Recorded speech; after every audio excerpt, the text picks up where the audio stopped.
104.5 The Team, your home for New York sports, big board sports. Earlier in the day, each and every day, 10 to noon. Rodger Wyland with us right now. Raj, first things first. You love the Derby. I love the Derby, but I feel like you do way more homework and you know more about the Derby than me. I think you're probably overestimating that. I just found out there was a one-eyed horse in it yesterday. Yeah. So. There's Chad Brown. Come on. But I don't think the post position is going to work out too well for Chad at 19. Is that his guy's 19? 19, yeah.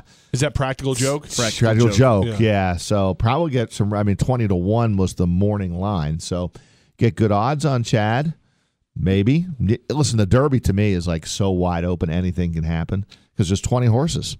I mean, right. it's the best betting race of the Triple Crown Series for sure. Well, you say that, but I bet every pick. Well, there you go. So you're going to win something. So everybody we have on, I bet it. And then if I'm lucky and the long shot comes in, then I win. And I go to the window with like Kelly will give me what she wants, and then my kids will give me, hey, I want this and this. And I go to the window with literally a folder, and the poor lady who has to sit there and listen to me go, $2 exact a box on the 4 and the 5, $1 triple box on the 1, 6, and 9, $2 across the board on the 7.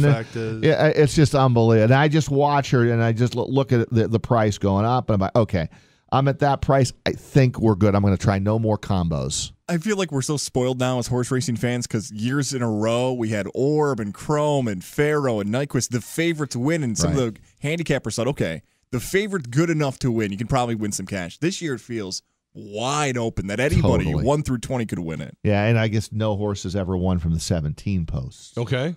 Which doesn't make any sense to me. I mean, was it why 150 can't you win years of racing? Something like that. Yeah. No horse has won from the 17 post. Why is that?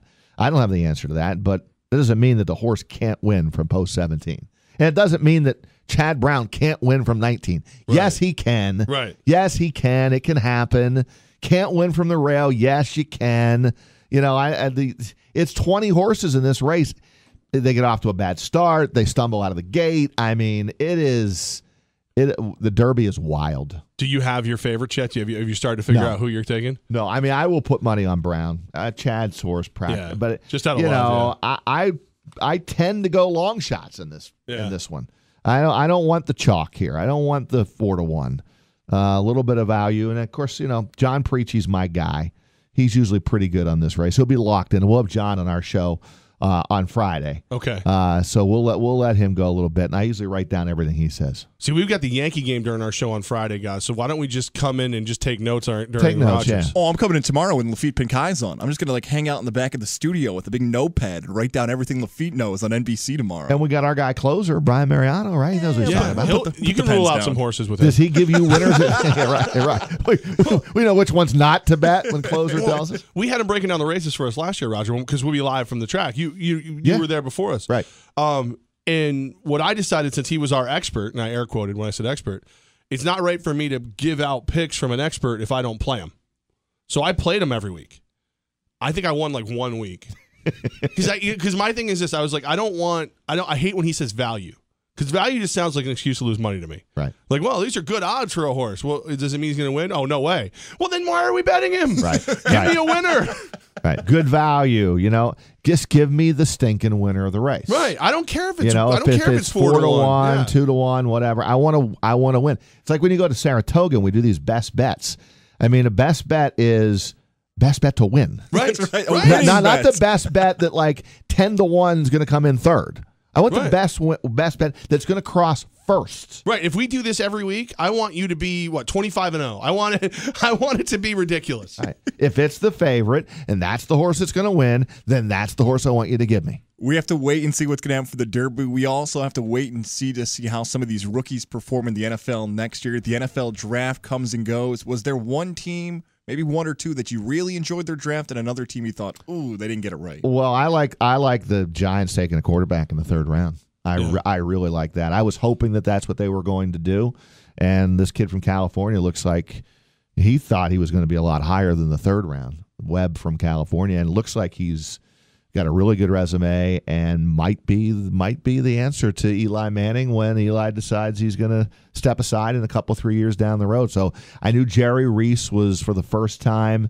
GM of the Giants, looking at quarterbacks. Wasn't 100% sure they were going to take one, and then in the third round they did. So I really like that move. I'm kind of high on their. No one seems to really like Ingram as their first pick, but he looks like a freak show to me, man. He looks like he can really catch the ball and run great seam routes down the middle. Another weapon for Eli. Still worry about they didn't address the offensive line. Yeah, well, they went undrafted for the offensive line. Right, they went undrafted, so we'll see. I mean, and then they still think Eric Flowers is a good player. You don't? No. Okay. No, I don't. See, I haven't given up on the big man yet. I think he stinks. Maybe it's because he wanted me to Every take him game car I shopping. watch, I don't he's know. penalized. Somebody goes right around him like he's tied to a tree. The open door, guys are just the lookout blocks. His coaches just, look out, Eli! Yeah, Look out! He's coming! Coming from that side. Oh, that's Flowers over there again. He's on his rear end. I think he'll. All right, my thoughts, and tell me if I'm crazy. If Pugh's healthy for the whole year, Flowers plays better. Yes. Because then he'll have Pugh to go. I agree with that. Because I almost feel like the game's moving too fast for him, where Pugh's just going to go, hey, hit 91. You know what I mean? Make 91, not walk tomorrow. And I think he'll be better like that. You know, and I look at the Patriots. I don't even know where he gets these guys from, man. Youngstown State, Troy. It's like, but who's to argue with what Belichick does? I mean, he probably drafted better than anybody. Probably did. Well, he went need. He went need. And he finds guys that like no one else is locked into, but Belichick and his scouting department, they're locked in. And they're, we had Joe Villano. Yeah. Joe Villano's now still with the Falcons, but Joe Villano's undrafted out of Maryland. Where's he end up going? New England. And a couple years ago, they had a lot of injuries. Who gets a lot of playing time? Joe Villano from CBA. Who else wanted Joe Villano? Nobody. New England wanted him. And now that they developed him, Atlanta wants him. Exactly. My favorite reaction is when Kuiper and McShay see the Patriot pick go by, and they want to say, "Ooh, it's the Patriots, though. We're not gonna criticize the Troy pick or the Youngstown State. We don't want to seem like fools years from now when they replay this draft about the Patriots." I also think when these guys get it wrong, these experts, that they should admit that they didn't get the pick right. I like that. Yes, but they don't do that. Never. Too many. No, they redraft. They redraft. I mean, Then we have quarterback going to Cleveland overall first, like the day before. On Mike and Mike, everything changed. I know Cleveland's taking a quarterback. They didn't take the quarterback. I fell for that. I fell for it. I did too. Yep. Chris and I both did. Oh yeah, we're going to drink the Kool-Aid. Yep. They're going quarterback one. Didn't happen. But then I listen and I don't hear anybody say, "Hey, totally got that one wrong." New York Jets right here on 104.5 Team, as well as Big Board Sports with you, Rodger. They made a great pick. You like that? You like Jamal Adams? No doubt, because I think a lot of boards had him higher than even 6, and the Jets told him, "Look, dude, if you're sick, if you're there when we pick, no brainer, you're ours." And I think that's a great. I mean, they gave up 30 touchdowns through the air last year, their secondary. I lost count. Yeah. It so was the like fact whiplash. That they went 1-2. Look, the Jets are still going to stink probably, but they did go defensive back, first 2 picks. I like that move.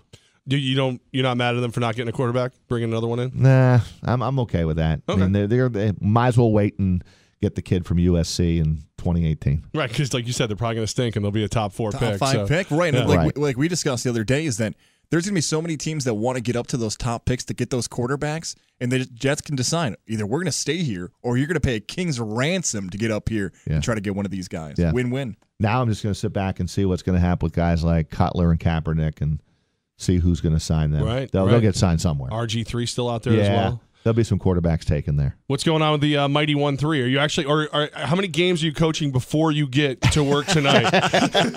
Shh, keep that hush, will you? We'll put that out over the air. I don't know, with the rain that's coming in here, there may not be any games the rest of the week. We're going to get hammered with rain. On my guys play on Friday night, and then Saturday, and then Sunday. We have a lot of rec games, a lot of travel games. But the big story that we're going to be following is this UA men's lacrosse team. Yeah. They host Stony Brook in the semis.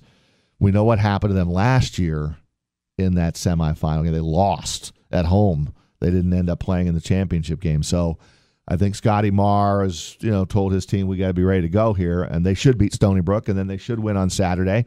And they're going to go to the NCAA tournament. They could make a big run. So I think that has become the top story. And then December 9th, you guys have it marked down, right? Siena, U Albany at the Times Union Center, December 9th. Let's see what kind of trouble you can start with that one. Well, we're already starting the trouble. Oh, no. Because this morning I'm like, look, it's for the first time, even though it's a Siena, Siena's their home court. Right. And Will Brown will still look at this as a home game for Siena. They are kind of splitting everything down the middle. So if you're like a season ticket holder for U Albany, you can get a courtside seat. Nice. Some of the arrangements are split in half. I don't know if the court will still say Mac and Siena on it. I don't know. They may even change that around. But for the first time since that game has been played downtown, even though that is the home court of Siena, and Will Brown and U Albany will think it's a home court advantage, the fans can still get, if you're a U Albany fan, you can still get a really good seat courtside if you want. In the month of May, there's plenty of opportunities, so you can't complain about that. Yes, and just so everybody knows, I'm available for bid. Whoever gives me my honory doctorate, I'll sit on their side. No, what do you mean? I got to get this doctorate somehow.